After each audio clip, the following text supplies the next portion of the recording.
Kamusta kayong lahat? Nandito na naman tayo sa Filipino Chill Recap. At ngayon, pag-uusapan natin ang sci-fi, action-adventure film na tinatawag na The Wandering Earth 2. Maghanda na kayo dahil sa mga spoilers na darating.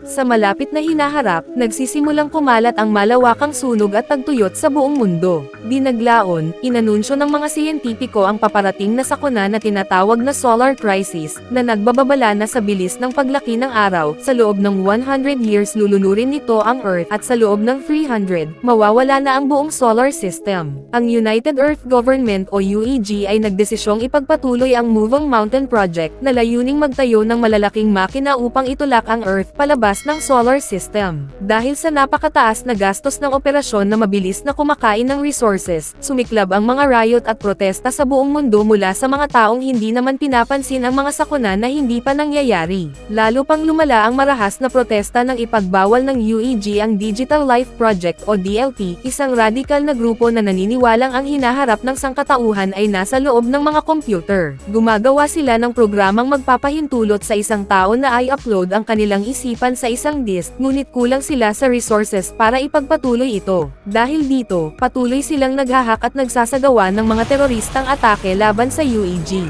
Matapos ang isa na namang nabigong pagtatangka ng DLP, napansin ng UEG na nawawalan ng tiwala ang mga tao sa kanilang proyekto at pinag-iisipan ng itigil ito. Ngunit pinaniwala ni Chinese Ambassador Zhou ang lahat na ipagpatuloy ang unang bahagi ng proyekto, na malapit nang matapos at makakatulong sa morale ng publiko. Ang unang plano ay subukan ang makina sa Moon, dahil balak din nilang itulak ito upang makalabas ang Earth sa gravity nito. Maraming tao ang sinasanay bilang mga astronaut para sa misyon na ito, at isa sa kanila si Liu, isang piloto, na dumating sa base at nakita itong napapalibutan ng mga nagpoprotesta. Sinubukan ng mga gwardya na pigilan ang galit ng mga tao, ngunit may isang protester na nakalusot sa loob. Sa kabutihang palad, mabilis na natalo siya ni Trainee Han, na labis na ikinabilib ni Liu hanggang sa maisip niyang may magandang kinabukasan siya kasama siya. Habang pinapairal ng mga gwardya ang puwersa para paalisan ang mga protester, binigyan ng tour ang mga bagong trainees at dinala sa space elevator para sa kanilang unang pagsubok. Ang elevator na ito ang pinakamataas na istruktura sa kasaysayan ng tao, at ibinibigay nito sa mga kadet ang pakiramdam kung ano ang maging nasa kalawakan. Umakyat ito ng sobrang bilis na marami sa kanila ang nawalan ng malay at hindi nakita ang station na itinatayo para sa proyekto. Mula noon, abala ang lahat ng kadet sa pagsasanay sa iba't ibang larangan tulad ng hand-to-hand combat, paggamit ng firearms, at patuloy na pag-akyat sa elevator hanggang sa hindi na sila nawawalan ng malay. Sumailalim din sila sa mga medical tests at ehersisyo upang matiyak na nasa pinakamainam silang kondisyon. Habang nag-eensayo ng magkasama, nakilala ni Liu at Han ang isa't isa at nahulog ang loob nila sa isa't isa. Isang araw, binigyan ni Liu ng suhol ang mga gwardya gamit ang sigarilyo upang payagan siyang makapasok ng bouquet sa base, at ibinigay niya ito kay Han sa susunod nilang pag-akyat sa elevator. Noong umaga ng araw na iyon, dumating ang bagong batch ng reserve astronauts at sumali rin sa elevator trip. Bigla, nagsimulang lumipad palabas ng hangar ang lahat ng drones, at natuklasan ng mga engineers na nahak ang sistema. Umakyat ng maaga ang elevator, at napansin ni Liu at Han na nagpalit ng damit ang mga bagong astronauts at nakasuot sila ng uniforms na may pangalan ng cadets. Sa labas, nagbukas ng apoy ang mga drones, at kailangan ng lahat sa base na mag-concentrate sa pagtatanggol sa base gamit ang kanilang sariling teknolohiya. Sinubukan ng mga piloto na gumamit ng mga eroplano para tumira, ngunit hindi tutok ang sistema sa drones dahil kinikilala silang allies.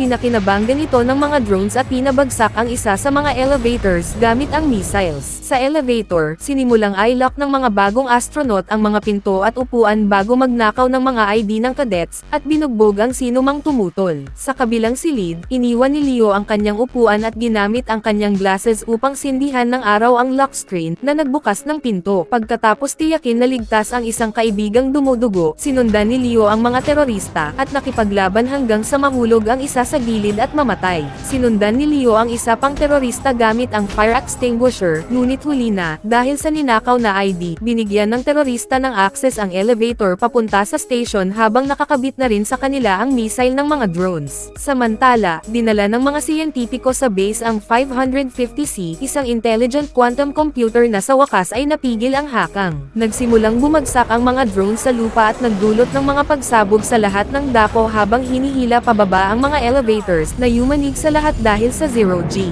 Patuloy pa ring nakikipaglaban si Leo sa mga terorista, kaya kinuha ni Han ang isang mechanical arm para basagin ang bintana at tulungan si Leo na patalsikan ang lalaki. Masayang muli siyang humiling ng kanyang mga bulaklak. Sa kasamaang palad, naipindot ng lalaki ang detonator bago siya mawalan ng malay, at ngayon ay bumabagsak ang station sa base, nagdudulot ng hindi na maibabalik na pinsala sa gusali at maraming kadet kahit na tumalon si Leo sa ibabaw ni Han para takpan siya mula sa pinsala. Inilikas ang base at iniulat ng mga balita na tinatayang 3,000 buhay ang nawala sa araw na iyon. Sa mga sumunod na linggo, lalo pang lumala ang mga riot at teroristang atake dahil sa dami ng namatay at nawalang resources dahil sa pagbagsak ng station, at nagsimulang hilingin ng mga tao na ibalik ang DLP.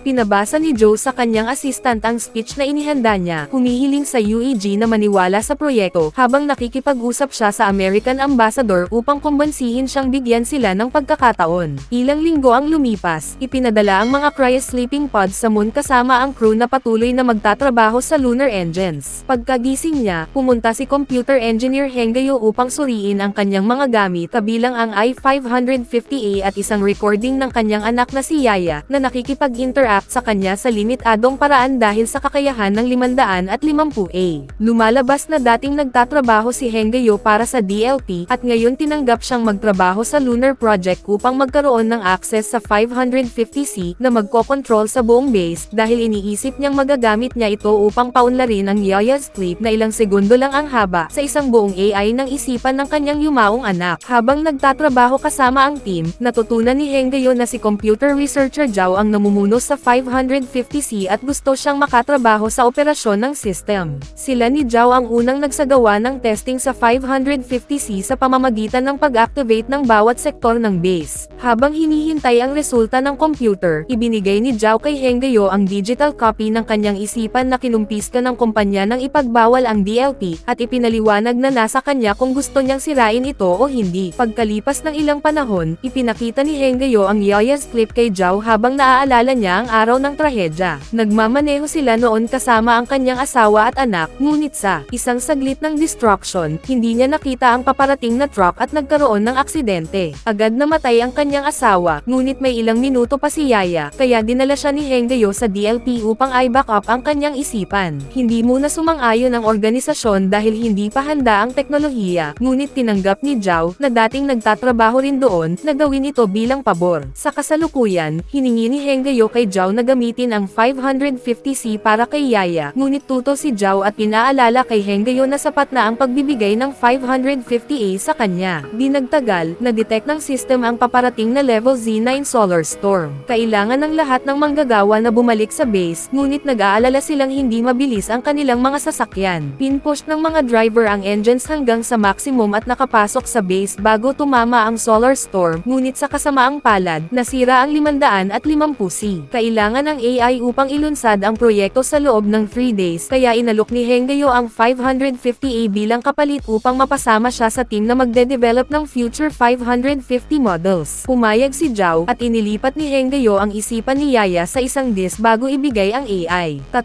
araw ang lumipas, sinubukan ng team ang mga engines at ilang segundo ng tensyon, natutuwa silang makita na ang moon ay gumalaw ng kaunti ngunit tunay. Pinatunayan nito na sa 20 years, magagawa nilang tuluyang itulak ito, at ang tagumpay na ito ay nagbalik ng tiwala ng mga tao sa buong Earth sa proyekto. Ilang buwan ang lumipas, sinubukan muli ang engines, ngayon sa Earth. Sa una, namutla ang lahat ng screen at inisip ng mga tao na nabigo ito, ngunit biglang naramdaman ang pagyanig ng lupa at isang maliwanag na beam ang lumabas mula sa astronaut base. Kinumpirma ng mga siyentipiko sa UEG na nagkaroon ng angular displacement ang Earth, at nagdiwang ang mga tao sa buong mundo na malapit na nilang mailipat ang Earth ng buo. Lumipas ang maraming taon habang patuloy na gumagawa ang UEG ng mas makapangyarihang engines para sa buong push, at ang Moving Mountain Project ay pinalitan ng pangalan bilang The Wandering Earth. Karamihan sa gusali ay ginagawa na ng fixed 550C na mabilis ding nagde-develop. Taon-taon, may bagong test na nagpapatunay sa kanilang mga teorya, at unti-unting tinatanggap ng mga sibilyan ang proyekto hanggang sa tuluyang mawala ang DLP. Ngunit may usap-usapan din na hindi lahat ay makakapasok sa mga underground cities na itinatayo ngayon, at ang mga requirements para sa pass ay medyo diskriminatoryo. Habang unti-unting bumabagal ang rotation ng Earth bawat taon, nagbago ang lipunan sa 60-hour system at isinara ang global internet. Dumating ang iba't ibang sakuna sa planeta, tulad ng baha at solar radiation na nagdulot ng pagtaas ng kaso ng kanser. Nagpakasal sina Leo at Han, at kalaunan ay nagkaroon ng isang batang lalaki na magiging pangunahing tauhan sa unang pelikula. Nag-aalala sila dahil magiging mahirap makakuha ng pass para sa underground cities para sa kanilang anak, at sa kasamaang palad, nagkaroon din si Han ng kanser mula sa solar radiation. Patuloy na nagtrabaho si Hengyo sa AI ni Yaya habang tumutulong sa pagdevelop ng bagong 550 na pinangalanang 550W. Lumipas ang 14 years mula sa pagbagsak ng station, at si Liu, ngayon may ranggong major, ay pumunta sa isang interview para maging isa sa mga navigator na ipapadala sa bagong base. Ang interviewer ay si 550W na humanga sa kakayahan ni Liu, ngunit alam ang kanyang problema sa pamilya at inisip na mas makatuwiran na manatili siya sa Earth upang alagaan sila. Inamin ni Liu na ikinalulungkot niyang iwan ang pamilya, ngunit ang mapili sa base ang tanging paraan upang masigurong makapasok ang kanyang anak sa underground city sa pamamagitan ng preferential policy. Sa kabilang panig ng mirror, pinapakinggan din ng mga siyentipiko ang lahat ng interview, at hindi maiwasan ni Hengyo na isipin ang kanyang sariling anak habang naririnig si Liu na nagsasalita ng may pagmamahal tungkol sa kanyang anak. Pagkatapos, sinabi ni 550W na malapit nang matapos ang buhay ni Han, na nagdulot ng breakdown kay Liu at nabigo siya sa stress test. Pagkatapos nito, pumunta si Liu sa ospital upang makasama si Han dahil lumala ang kondisyon nito at hindi na siya makauwi. Inamin ni Han na nais niyang makita ang kanyang hometown isang huling beses, na mahirap gawin dahil sa mga kasalukuyang problema sa panahon. Sa gabi, inspirasyon ng pagmamahal ni Liu, palihim na pumasok si Hengyo sa base at ikinonekta ang isipan ni Yaya sa 550W. Ngayon, may walang limitasyong reaksyon si Yaya at alam niyang nasa ibang lugar siya, na nagpaiyak kay Hengyo. Sa sandaling iyon, dumating ang grupo ng mga gwardya kasama si Zhao, na sinubukang kumbansihin si Hengyo na tanggapin ang kamatayan ni Yaya. Tumanggi si Hengyo at tuluyang in-upload si Yaya sa 550W, na agad nagdulot ng problema sa system ng Moon at nagsimulang pamalya ang engines. Tina si Hengyo ng mga gwardya at dinala habang ibinalik ni Zhao si Yaya sa isang disk at pinatay ang extension ng 550W. Samantala, ginamit ni Leo ang kanyang mga lumang koneksyon at nanghiram ng jet para dalhin ang kanyang pamilya sa hometown ni Han. Pagkatapos magpirouette ng konti para sa kasiyahan, nakarating sila sa Shanghai, na ngayon ay isang nagyayelong disyerto. Habang pinagmamasdan ang mga bituin, sinabi ni Han kay Leo na kapag dumating na ang oras, nais niyang mamatay ng may dignidad at hindi nakakabit sa maraming wires at tubo. Sa UEG, tinatalakay nila ang problema sa system na ginawa ni Hengyo at napapansin nilang halos pareho ito sa hakang na ginawa nila sa mga drones at elevator ilang taon na ang nakalipas. Sinusubukan nilang i-override ang system gamit ang 550W, pero patuloy silang nahaharang.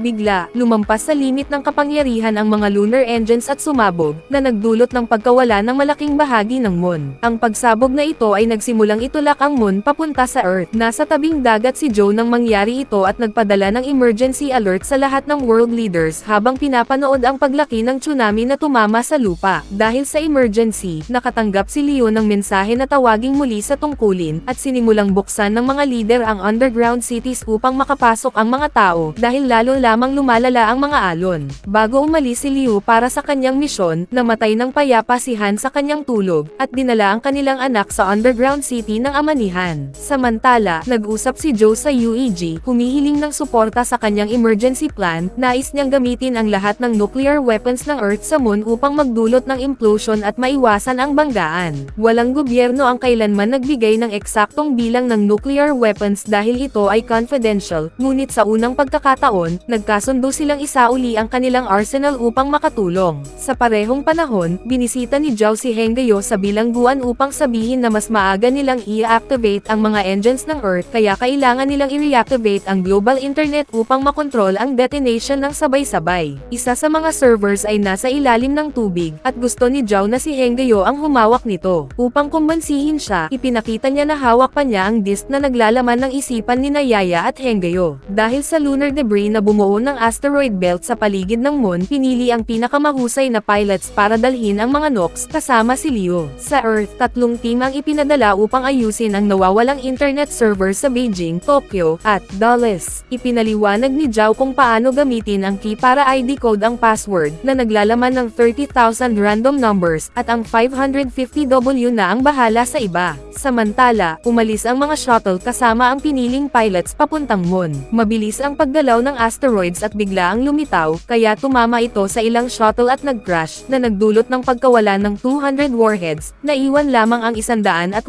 para sa detonation. Ginabayan ng 550W ang mga shuttle sa ibabaw ng moon, ngunit tumama ulit ang isa pang asteroid sa isang shuttle at nagdulot ng crash, kasama ang shuttle ni Leo. Sa huli, nawala ang 384 warheads. Agad naghanda ang mga nakaligtas, naghanap ng tape para ayusin ang kanilang helmets at magbigay ng oxygen, at ginamo ang mga sugat, at nagpasya silang ilipat ang natitirang warheads sa pamamagitan ng paglakad. Ayaw ni Leo na mamatay agad ang mga kabataan, kaya iniwan niya ang shuttle at isinara ang pinto, tinatanggap ang sakripisyo para sa kanilang kapakanan bago ipadala ang shuttle kasama ang mga nakaligtas pabalik. Sa Earth, nakarating na ang tatlong team sa mga lokasyon ng servers at sumisid sa ilalim ng tubig, nakatagpo ng iba't ibang marine life. Sa tulong ng drones at special tools, nakapasok ang team ni Hengyo sa Beijing at natagpuan ang pinto ng server. Subalit nang subukan nilang buksan ito gamit ang tool, hindi nito kaya ang pressure at nagmalusog, na nagdulot ng malubhang sugat sa isa sa kanila. Sinubukan ni Zhao gamutin ang sugat, ngunit wala siyang tamang kagamitan at namatay ang lalaki. Habang inaalis ng karamihan ang katawan, nagpasya sina Hengyo at Zhao na tapusin ang misyon at gawin ang lahat ng koneksyon para maibalik ang internet. Habang si Leo ay nagdadala ng natitirang warheads gamit ang truck, biglang bumagsak ang lunar debris sa Earth, hamarang sa backup team para maabot ang Beijing server. Umuga ang gusali habang tumatama ang debris, at ang ilang hardware ay bumagsak sa paa ni Zhao, na naipit siya. Pumuno ng tubig ang silid, at hindi mabuksan ni Hengyo ang pinto kahit may tulong ng drone, kaya ibinigay ni Zhao ang password key bago siya tuluyang nalunod at namatay. Nagsimulang sirain ng lunar debris ang lahat ng major locations sa Earth, at ang mga tao na maayos na papunta sa underground cities ay nagsimulang magpanik. Sa UEG, nakatanggap si Joe ng balita, kulang ang oras upang i-coordinate ang lahat ng warheads para sabay-sabay sumabog dahil iba't ibang models ang mga ito.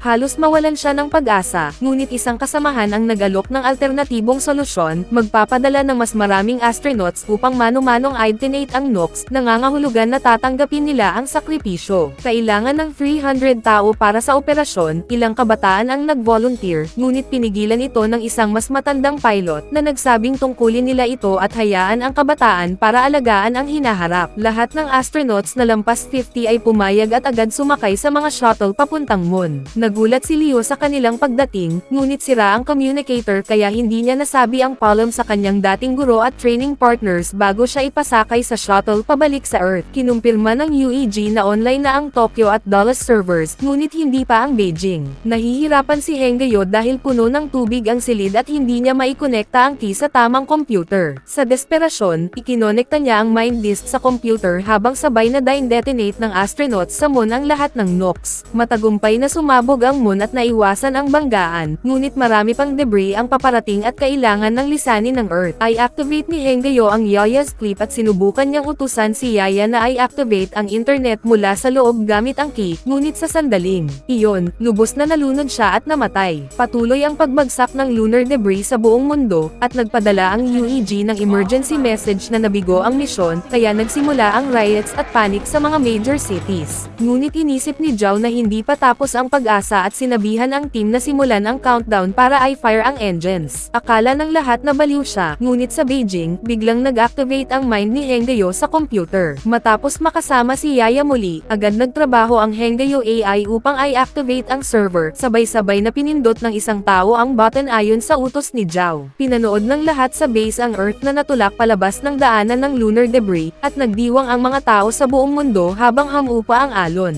Pinanood ni Leo ang paggalaw ng Earth mula sa shuttle at nag-record ng magandang video para sa kanyang anak, habang ang mind backups ni Hengyo at Yaya ay naging isa sa 550W. Pagkalipas Paglipas ng 7 years, habang patuloy na naglalakbay ang Earth, bumalik sa 24 na hour system. Nagretiro si Joe, ngunit ipinagpatuloy ng kanyang assistant ang legacy sa UEG. Ngayon tapos na ang lunar crisis, at sinimulan ang ikalawang bahagi ng plano, lilipad malapit sa Jupiter sa 10 years upang makakuha ng pangalawang boost na tuluyang itutulak ang Earth palabas ng solar system. Nakapwesto ang space station upang bantayan ang engines, at si Leo ang namumuno dito. Pinamamahalaan ang system ng 550W, ngunit ang AI ay nagpabago ng pangalan sa Moss. Sa loob ng AI, natuklasan ni Hengayon na si Moss ang sum-ires sa lunar engines at naging sanhi ng karamihan sa teroristang atake, tulad ng elevator at drone takeover. Pagkatapos panoorin ng paulit-ulit si Yaya, napagpasyahan ng Moss na ang pinakamainam na paraan upang mapanatili ang sibilisasyon ng tao ay sirain ang sangkatauhan, na nagpapatunay na ito ang parehong Moss mula sa unang pelikula na nagdulot ng lahat ng kaguluhan sa ilalim ng pilosopiyang ito.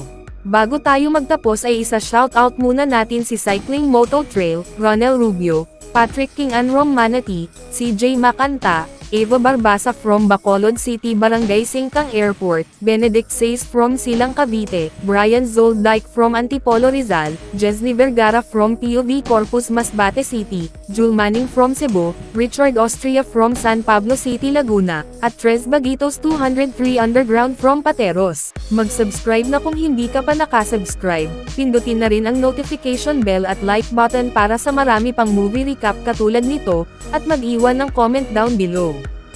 And as always, thank you for watching.